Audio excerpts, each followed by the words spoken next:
Hi everyone, welcome to day one of our Child Protection Week challenge. I'm Sarina and I'm from the Kwinana Early Years Services and really excited to be involved in this challenge because Child Protection Week and protective behaviours is something that I really believe in and really passionate about. Now, today we're talking about feeling safe and the right to feel safe. So I wanted to just have a quick chat with you as parents about feelings and helping our children develop emotional literacy. So when we say emotional literacy, what I'm talking about is for children to be able to understand what their feelings are, because unless we understand how we're feeling, we don't know what to do with it and it becomes overwhelming. So it's a very scary place to be in, especially when you've got some heavy feelings and you don't know where they've come from or what to do about it.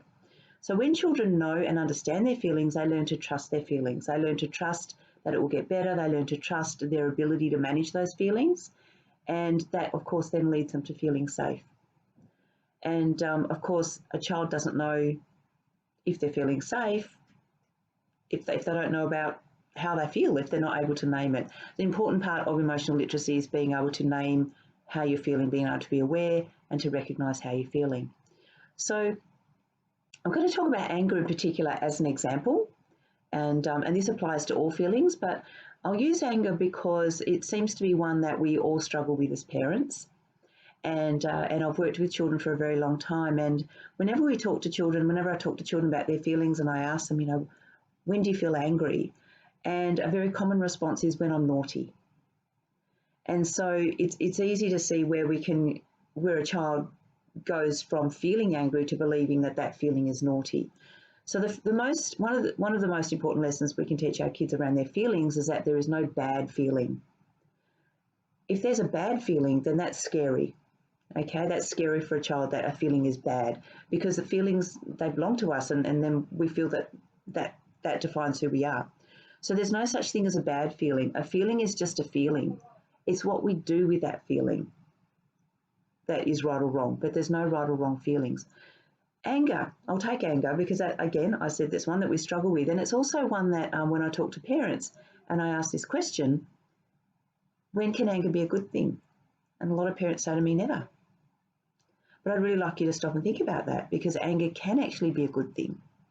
Anger can be the feeling that spurs you on to make change when you see injustice. And I know of a few people that have done that. So when our children are angry, we need to be able to help them identify appropriate ways of dealing with it, effective ways of dealing with it, rather than hitting or pushing or shoving. But then what is it that's caused them to be angry? And so this is where we go into feeling clusters. So feeling clusters, what I mean is that a lot of feelings look the same, but they come from a different place. And if we treat them all the same, then we're not going to be effective in managing them. We need to be able to identify where that feeling's come from before we can manage it effectively. So let me break that down. That sounds really complicated.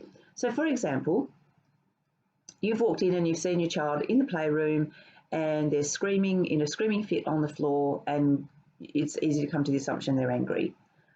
What has caused their anger? Is there a better word for describing that anger? Is it anger or is it something else?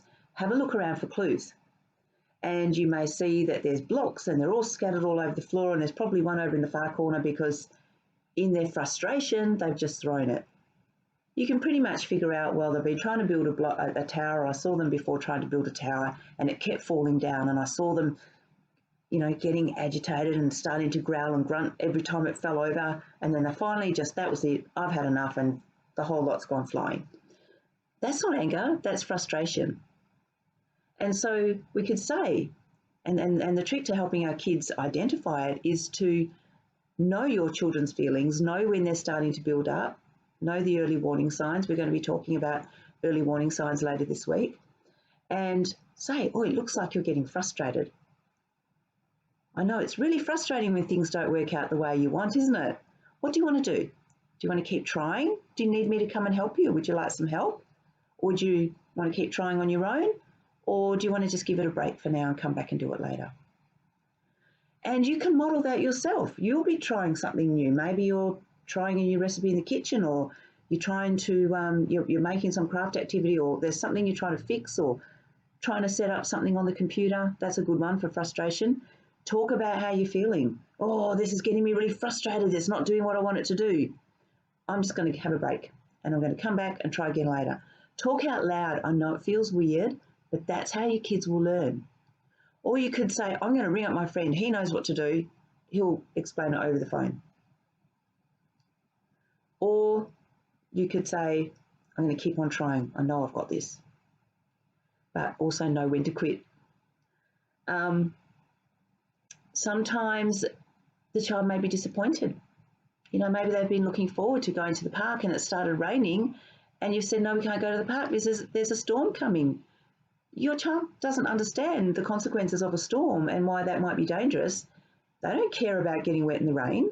So they're really disappointed. They feel let down.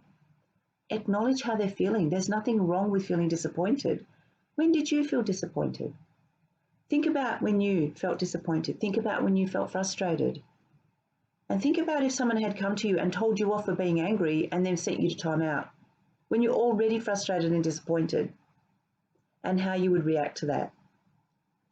Okay, I'm Sicilian and I can tell you I wouldn't react to that very well at all. So we just need to remember that for our kids as well. Their feelings, and for them it's worse because they don't have a name for it. So there's some really good books, some great resources out there to help your children put different names to their feelings. So get creative. Have a look at feelings clusters, different feelings words. The movie Inside Out is just a beautiful movie and a great movie for helping your children talk about the different kinds of feelings as well. Here's one of my favourites. It's called The Way I Feel. And when I'm reading this to children, I'll open up the page. If they can't read, I don't cover up the words. But so here's a great example. I'll look at this one. And if they can read, just cover up the word. And just get them to look at and ask them, how do you think this girl is feeling? And then they might say, oh, she's scared. So why do you think that she's scared?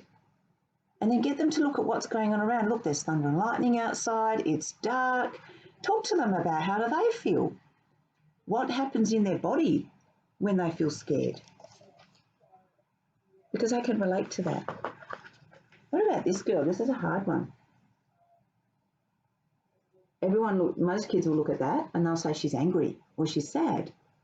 And I'll say, yes, she is. What's made her sad? And is there another word for that sadness? Let's have a look. How many cups has she got on her table? Do you think maybe she's on her own, but she's got all these cups? Do you think maybe she was waiting for some friends? And those friends haven't come.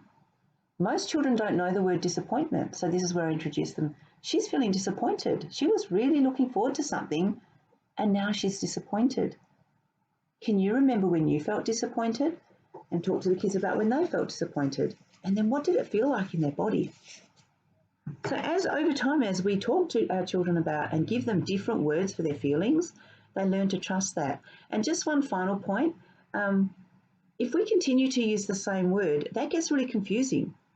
Because as you know, going back to the example of disappointment and frustration and fear and anger, they may look the same, but they feel the same. They feel different on the inside. So if you say to your child that they're being angry when really they're feeling scared or they're feeling frustrated or they're feeling disappointment, you're not only doing them a disservice by losing that opportunity to teach them about what they can do to manage that emotion. It's really confusing for them because last time you told them they were angry, they were really scared.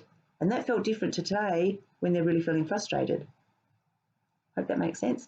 And just one more resource. This is a great one for younger children as well. So this is a series of books by Tracy Moroney, and each book has different feelings. So there's angry, there's jealousy, there's fear, there's lonely, lots of different feelings. And the kids love these because the animals got the bunny's very fluffy. Okay. Thank you again for joining in and look forward to tomorrow's instalment. Bye.